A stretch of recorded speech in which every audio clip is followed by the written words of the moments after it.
So it's the story of a guy on a road trip across the country, checking out America's classic greasy spoons, and the adventure is all about finding the restaurant owners and creative cooks serving up the very best of down-home style food. That's the premise of the hit series Diners, Drive-Ins, and Dives, starring everyman chef Guy Fieri. Today we're going to talk with the show's creator and two-time Emmy Award winner, food journalist, and executive producer, David Page. David, thanks so much for being with us. Thanks for having me. Looking forward to this. Welcome to Leading Voices in Food podcast. I'm Kelly Brownell of Duke University. So, David, I can't wait to talk to you about the show. But before we dive in and talk about the specifics, how long did the show run and how many episodes were done? My impression is It's still on. It's still on and it's always been there. Yeah, I created it, 2006, 2007. I did the first 11 seasons and moved on. And funny story, in the first month of the show, we had a couple of strong initial outings and everyone was all excited and maybe this will be a hit. A Food Network executive called me up to tamp down my expectations and said, look, this is all fine and dandy, but this thing isn't going to go more than a season or two. There's just not that many restaurants. And to quote the great screenwriter William Goldman, whose rule of Hollywood is no one knows anything, I did 11 seasons. It's now in season 40 something, I think. Holy cow. Yeah, it's eternal because, hey, guess what, Mr. Executive? There were enough restaurants. Oh my God, I could just think of enough restaurants around me to, do a couple of seasons worth. So tell us the origin story. How did Diners, Drive-Ins, and Dives come about? Well, I had left a career in network news and moved to the Twin Cities because I thought I wanted to be in business for a public corporation. And I took a job as the senior vice president at a home shopping channel. And I was all excited and I hated it. It was just horrible. I did not want to sell second-rate gold jewelry to shut-ins. So I quit and I opened a production company and began to starve because I wasn't selling anything. So I called Al Roker, who has a production company and who had technically worked for me, although stars don't work for executive producers in the real world, when I was a co-producer of the weekend editions of the Today Show. Al was on the weekend show at the time. He hadn't yet moved up to the big show. And I said, hey, Al, I'm starving. You got any work you could throw me? And he said, yeah, I'm doing a lot of stuff for the Food Network. I'll subcontract some of it to you, which was good for both of us. I got to work and Al got to take a cut without doing anything. So that hooked me up with the Food Network. I started working for them. And Al and I both knew I wasn't going to get rich doing a pass-through deal. So I started pitching them directly.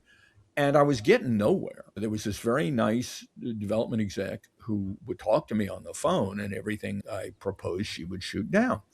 And one day I'm on the phone with her and we're going through a pitch call and I'm proposing this and proposing that. And she's saying, no, no, no. Finally, the Food Network had asked Al to do a documentary on diners and the history of diners and such. And Al had subcontracted it to me. So this development exec, out of frustration and I think pity, finally said to me on this call, don't you have another thing on diners? And I said, oh, absolutely. I'm developing a show called Diners, Drive-Ins, and Dives. And I told her all about it. And this was like late on a Thursday or Friday afternoon. And she said, that sounds good. We have a development meeting Tuesday. Get me a write-up on Monday. And I got off the phone elated because it was the first time she'd expressed interest in anything. But also I'd kind of put myself in a jam because I was not developing a show called Diners. I had literally pulled the title out of thin air, or a body part, depending upon how scatological you want to get. And that gave me the weekend to try to put a pitch together. So this was in the old days when you didn't email people, you called them. So I did as much research as I could, and I started calling restaurants around the country. And on Monday, I sent her a pitch for a 1-hour special with, I think it had 7 restaurants in it. And they had their meeting on Tuesday. And here's, you get lucky. Guy Fieri had just won their second Food Network star competition.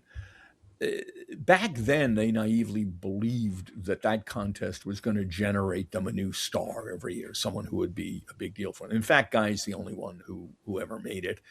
And when I'm drunk and immodest, I take a lot of credit for having taught him how to make it. But he has immense natural talent.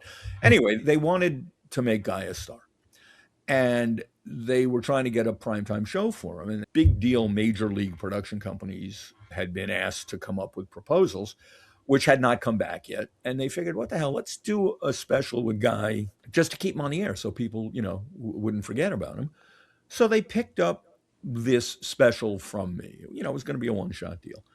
We did it. I think they were kind of stunned by how well it did. And then something really great happened for me. They looked at the proposals from the big boys and didn't like them. And they were kind of stuck. They were desperate to get Guy on the air in prime time. So they figured, well, let's pick up a very short season of this thing. And they bought, I don't know if it was 8 or 10 episodes, but they committed to that. And very quickly, we became a hit. And off we went. It's an amazing story. I mean, so many people have seen so many episodes of that show, but nobody would have any idea that's how it got started. So it's wonderful to hear about that. So once you got going and you got your feet on the ground with this, what were you hoping to accomplish through this show? Well, look, TV's about storytelling. I've been a storyteller, hell, for 50 some odd years now as a mostly broadcast journalist. You learn, if you're any good, that the best stories come from and are about people. I conceived this not as a food show, but as an opportunity for the viewer to meet really cool, passionate people doing something they cared about. Independent restaurant owners make a buck 380 at best. They're passionate about making good food, if they're any good. They're often trying to keep legacies, family legacies alive. And more than anything else, to succeed in the food biz, you got to want to serve people. You got to want to make people happy. So I went out to document the stories of some of the coolest people in America. Now, it was in the food world, which is a world of shared experience. We all eat. Most of us have favorite foods. Most of our favorite foods are the kinds of foods that I featured on Diners. But the promise we were making, well, first of all, TV is about one thing, hanging out with someone you want to hang out with. That's why Tom Selleck remains a star, whatever crappy TV show you put him in. That's why, for your older audience, Tyne Daly kept getting series after series, or James Garner. There's just people you want, and that's all television is, hanging out with people you want to hang out with. Guy is someone people want to hang out with. His personality comes through the screen in a particular way. And, I said earlier, frankly, or implied that I taught him a lot about how to make TV. I did, but that's because at heart, he is the most naturally talented performer I've ever worked with in 50 years in the business, and was brilliantly able to soak up anything he learned along the way. I mean, it's like a chef. If you're a good chef, a better chef can make you better. But if you're not a good chef, you'll never be a good chef. To be good on TV, you have to have it. I can't define it, but to quote the Supreme Court justice about pornography, I know it when I see it. And Guy has it. So basically, this show put together people you wanted to hang out with and brought them into your living room or your bedroom or whatever room you watch in. The show is very compelling, and you're right. You get to know the chefs, the restaurant owners in these little places, and there's something wonderfully wholesome about it. And it's so good that you came up with this idea. I was reminded as you were talking about a conversation you and I had when we first got to know each other by Zoom a few weeks ago. And I was mentioning I was going to do a drive, self-guided drive called the Blues Triangle Tour, starting in Memphis, going down to Tupelo, over to Muscle Shoals, ending up in Nashville. And immediately you started telling me about places I needed to go. So you said, "Oh, there's this wonderful place in Memphis. It's down an alley and down these stairs, and Yeah, they the have rendezvous. yeah, they have the best Memphis dry rub ribs." I thought, "Oh my God, I can't tell you how grateful I am for that Well, recommendation." did you go? I'm going to plan my trip around that. And then, as I was reading your book, Food Americana, which we've discussed in a separate podcast, you mentioned the hot wings in Nashville. Oh, yeah. And you mentioned former mayor of Nashville, Bill Purcell, who was an inspiration for the hot wing festival they have there. Well, I happen to know him, Oh, and really? because our professional paths intersected around some health and wellness things, and he's a wonderful guy. So you inspire me to get back in touch with him. Oh, I've wrote good. to him. I said, I'm going to be in Nashville. Let's go out for Well, some hot wings. At the place where they were invented. How wonderful is all this? well, It's the just, story behind them is phenomenal. oh, tell us. Apparently, the guy, well, Prince, I guess was his last name. He was not a real faithful husband or boyfriend. I'm not sure if he was married to the woman, but he came in one night after gallivanting around and told his partner, told apparently, didn't ask, to make him some wings. And she was so teed off at him that she made them hotter than hell. And he liked them. And, an industry is born, or so the story goes. That's so interesting.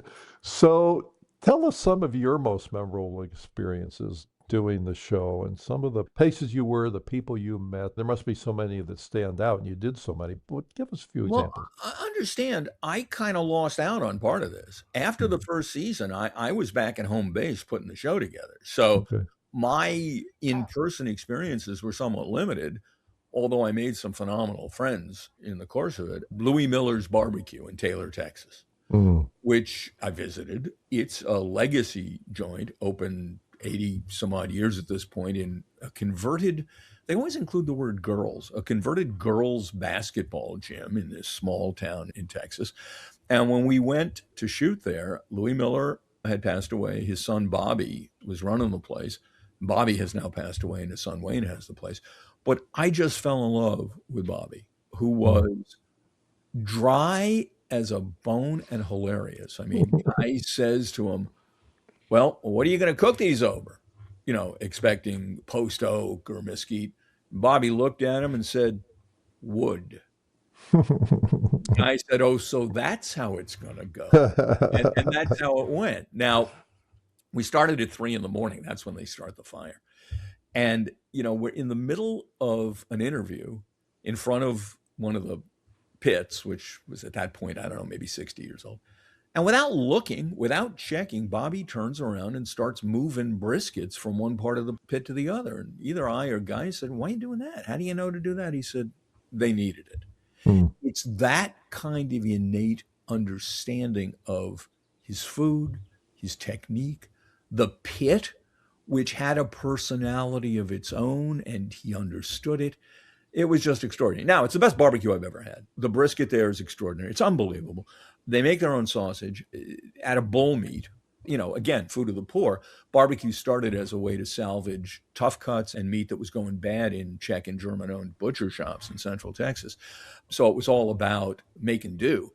And the argument has allegedly been that bull meat has a better chew. BS. Once the old bull was done siring, you had to do something with him. And grinding them up into sausage was efficient. And I mean, it's fascinating what you learn along the way. Bulls are kind of lean. So when you make sausage out of bull meat, you actually add fat that you've taken from other animals to get the right mix. Their sausage is amazing. It's the finest barbecue I've ever had. There's a place in West Lafayette, Indiana called the Triple X Family Restaurant. They added family restaurant to it because when it was just the Triple X drive-in, they used to get phone calls from people asking what time the next show was. And the married couple that owns it, they started going there when they were in high school dating. His father owned it at one point. It's basically a burger joint, but much more than that, where they make the burgers out of steak. They name the burgers after star athletes from Purdue University right down the street. And their love for the business, their love for the community, is just something really, really special. Hmm. And Wayne Miller's become a friend. They've become friends. It's a delight to see. There's a barbecue joint in Lexington, Kentucky. And I know Lexington because when my daughter was in high school, she was a competitive equestrian. And Lexington has a pretty big deal horse show every year. And we would go there. And she actually ribboned there. She was damn good at it. But there was a barbecue joint that I found there. I didn't find it on a trip there. I mean, my research department found it. And their specialty was, as is the case in that part of Kentucky, mutton. And so we sent a crew down there and Guy and did a segment with them. Like the next year when we were in Lexington, I took the family there and we had dinner. And it turned out I couldn't go there very often because they wouldn't let me pay and they would just fill the table with all this food. Because as it turned out, they told me that being on diners saved them from going bankrupt and Oh. shutting down. Hmm. And I found out that we actually saved a bunch of restaurants, which was not our intent, but I'm damn glad it happened. And by the way, if you've never had mutton barbecue, you got to go for it. It's fabulous. When you were talking about Texas barbecue, I don't think I've ever come across barbecue I don't like. And, North Carolina has its own distinctive barbecue in Kansas City and Memphis, all that. But by far my favorite, and I shouldn't say this because I live in North Carolina, but it's Texas barbecue, just like you said. Well, And I think we're talking Central Texas barbecue because yes, in Southern Texas, there's a Mexican style of barbecue. In Southeastern Texas, there's the kind of barbecue you're used to because there was an African American migration from the Southeast into that area. So they're making pork. But yes, Central Texas barbecue is second to caviar and halava, probably the third best substance on earth. oh my God, I totally agree. I have a good friend in Austin. So I've been down there and I've gone to Lockhart and, Austin and places. And you're right, that Central Texas barbecue is just unbelievable. It hijacks every atom in my body. And, And and what's incredible about it is in most cases, there's no sauce, no, I and was it's just going to say seasoned that. only with salt and pepper. The meat is so good, Yeah. you don't want to besmirch it with sauce. No, At no. other places, you need sauce because the meat's not that good to begin with. Oh, it's just absolute heaven. And again, it was born of a need to do something with bad meat. And by the way, interestingly enough, unlike North Carolina barbecue, which was born of whole animals, this kind of barbecue was impossible until the meat cutting industry was born Mm. and pieces of beef were being shipped that were not whole carcasses or half carcasses. So this old form of food is actually also a modern form of food that couldn't exist until the industrial age began treating beef differently. I'm dying to make a trip down to Austin, use that as a base, and do nothing but barbecue for about 3 or 4 days. I don't know if the body can tolerate that, Oh, sure it can. but I'm going to find out perhaps. Well, But there's three Michelin starred barbecue joints in Austin now. I interviewed the owner of La Barbecue, which has mhm. a Michelin star, who was actually married to a woman who is a descendant of Louis Miller's family. Oh, okay. Um, she unfortunately passed away. Her widow runs the place alone now, but they're doing some remarkable stuff. And of course, there's Franklin's, which is famous, which I've never been to, but Oh, and Obama was the only one allowed to cut the line there. yeah, I wasn't. I had to stand in line a long time, Okay, but how boy, how good was it? unbelievably good. Yeah. I mean, you go up and, Aaron Franklin was there at the counter chopping up the brisket and asked which part you'd like. And you just don't, sauce belongs nowhere near it. The meat is just so tender, But so beautiful. it does raise a definitional issue. He was one of the first to use prime beef. Is that cheating? Barbecue's goal is to make the most out of the least. I don't know if it's good, it's good. Okay. Cheating or not, it's really Okay. good. Just checking. So let's get back to food television. So Yeah. social media has come into the pictures, since you began doing the Diners show. How has that changed thing? And is TV still the predominant place people are learning about food, or is it social? How do the two interact? Where does all that? I think it's mostly social media these days. I Okay, mean, look, okay. food TV evolved into two things: truly beautiful paeans to food and chefs done generally on streaming channels, and they're fine. They're good. A bit too dreamy for my taste. They take you out of the real world of your shared experience, but that's okay. I like going to museums and looking at pretty pictures. What troubles me is that so much of food TV turned into competition shows and Mm. BS reality shows. They glorify, Gordon Ramsay's a great chef. I doubt he runs his real kitchens the way he screams and yells on that show. And given the toxicity in the restaurant kitchen culture that got a spotlight a few years ago and is still, it hasn't been eradicated.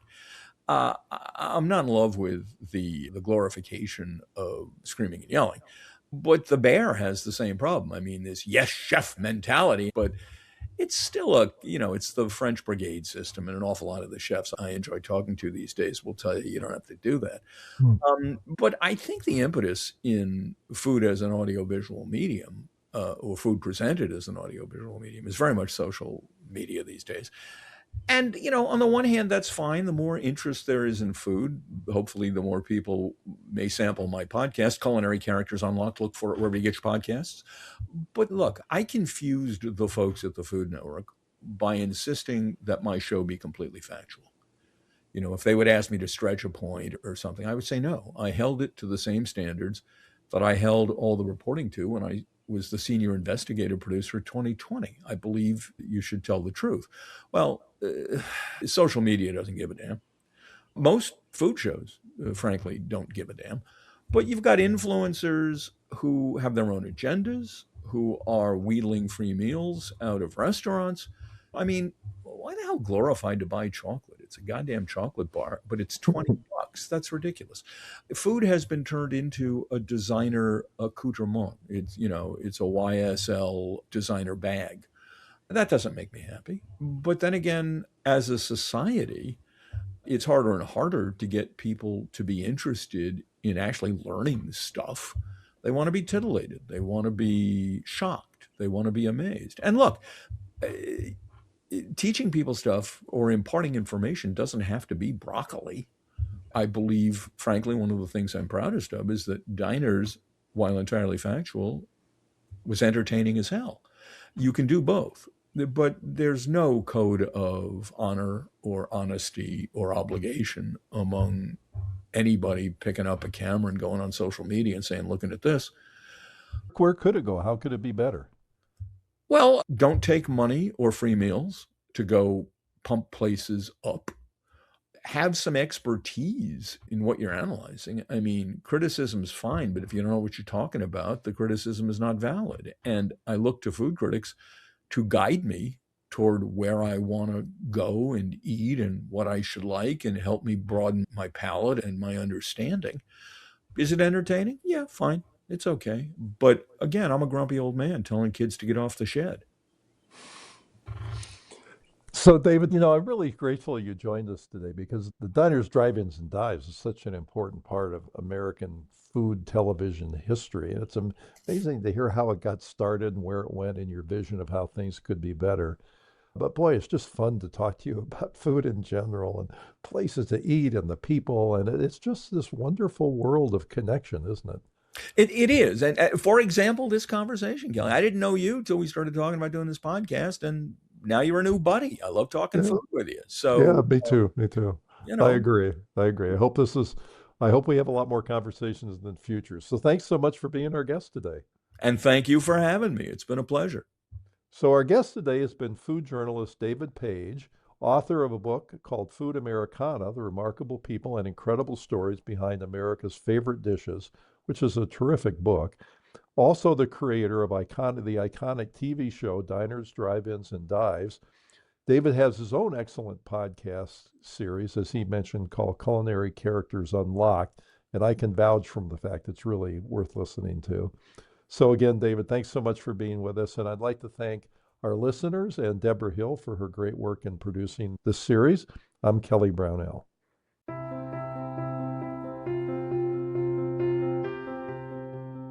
Thank you for listening to the Leading Voices in Food podcast. This program is an educational series produced by Duke University's World Food Policy Center with the goal of promoting productive conversation for food systems change.